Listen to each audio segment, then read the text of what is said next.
Hi everyone, this is Carla from Shopping Apps Tips PH at welcome sa aking YouTube channel.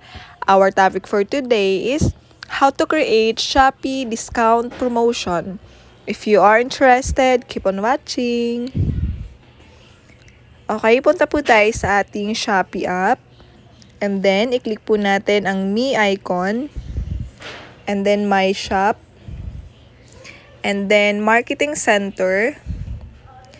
And then, dito sa Marketing Tools, nandito po ang Discount Promotions, Vouchers, Shops Flash Sale, Follow Price, Bundle Deal, Add-on Deal, and Free Gift.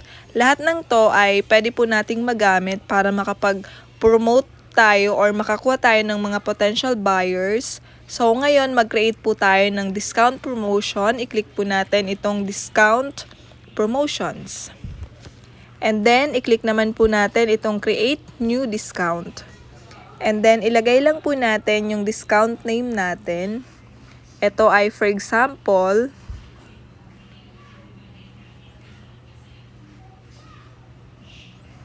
start time. Ang nakalagay po dito ay March 10 at 7:30.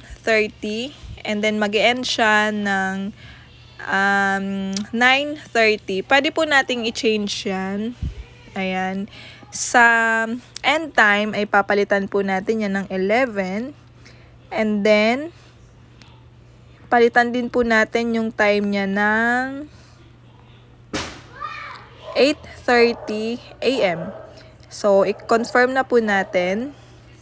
And then, sa discount promotion, ay maglagay po tayo kung ilang percent ang ibibigay natin sa ating mga potential buyers. So, for example, ay 2%. And then, sa max bundle purchase limit, ay ilagay din po natin ang 1. Meaning, isa lang po or one time lang po sila pwedeng maka-avail ng 2% off. Okay? And then, i-click po natin itong add products.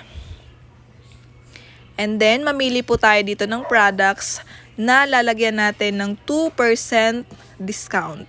So, ito ang aking isi-sale. Yan. And then,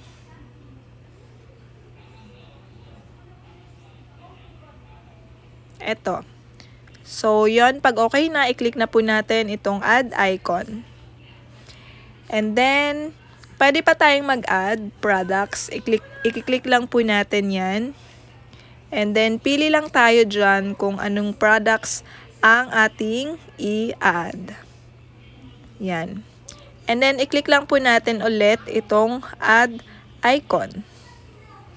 So, sabi dito, you have not set a discount for this product yet. So, ang gagawin po natin ay i-click lang natin siya.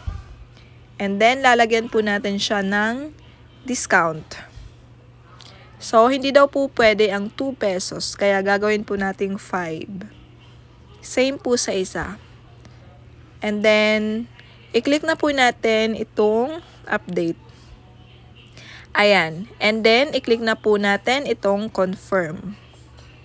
And then, once okay na, okay ka na dito sa discount na ibibigay mo, so, pwede na po natin siyang i-save. Ayan, discounted, created, successful. So, i-refresh lang natin yan. Ayan, nakalagay na siya dito sa upcoming. So, that's it.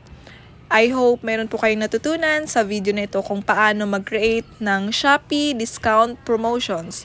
Kung nagustuhan mo po itong video, please like, comment, and subscribe. Thank you for watching. Bye for now.